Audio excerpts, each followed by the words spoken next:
actionné hier le 49.3. Vous avez déposé une motion de censure. Sauf coup de théâtre, le gouvernement ne sera pas renversé. Pourquoi n'êtes pas parvenu à trouver un accord pour déposer une motion de censure commune avec la NUPES? Là, il y avait une possibilité, par exemple, de renverser le gouvernement. Non, d'ailleurs, parce que la Avec quelques NUPES LR en plus, plus. oui, oui, oui, mais c'est gravir une montagne que d'obtenir que les Républicains s'opposent véritablement au gouvernement, car ils sont une forme de béquille passive, en réalité, du groupe d'Emmanuel Macron à l'Assemblée nationale. Mais surtout, la difficulté, si vous voulez, c'est que nous ne censurons pas le gouvernement pour les mêmes raisons. Moi, je ne peux pas voter une motion de censure de la France insoumise qui explique qu'il faut plus d'argent pour l'immigration, qu'il faut moins d'argent pour la police.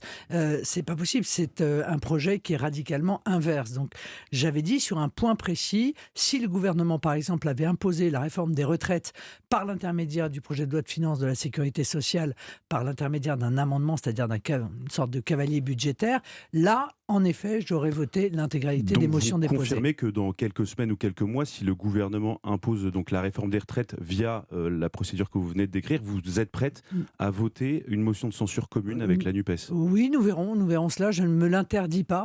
Mais ce que je trouve scandaleux, c'est pas tant l'utilisation du 49.3, parce que la réalité, c'est que tout le monde s'y attendait. On savait très bien que le gouvernement n'avait pas de majorité pour faire voter son budget, mais c'est d'avoir attendu pendant 10 jours que nous votions des amendements. L'Assemblée nationale a voté un certain nombre d'amendements pour venir au soutien des Français, augmenter la valeur Alors justement, des titres restaurants. on connaît le texte maintenant du budget et on l'a vu, le gouvernement ne reprend aucune de vos propositions. Est-ce que vous vous dites que vous avez travaillé pour rien pendant ces 15 jours? Oui, bien sûr, bien sûr. On se dit qu'on a travaillé pour rien, évidemment. Mais surtout, c'est plus grave, si vous voulez. C'est pas tellement ce sentiment-là qui m'anime. Le sentiment qui m'anime, c'est le non-respect de la démocratie. Parce que le gouvernement fait le tri entre ce qu'il considère comme étant des bons amendements votés et des mauvais amendements votés.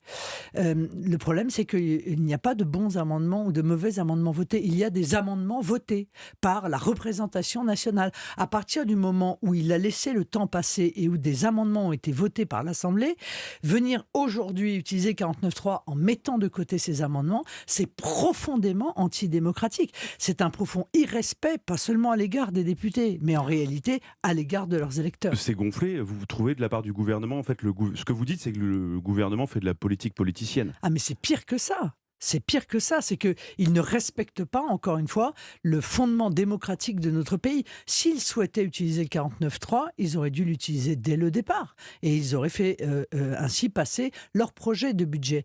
Mais venir supprimer des amendements votés par l'Assemblée nationale, c'est, je crois, quelque chose d'éminemment critiquable.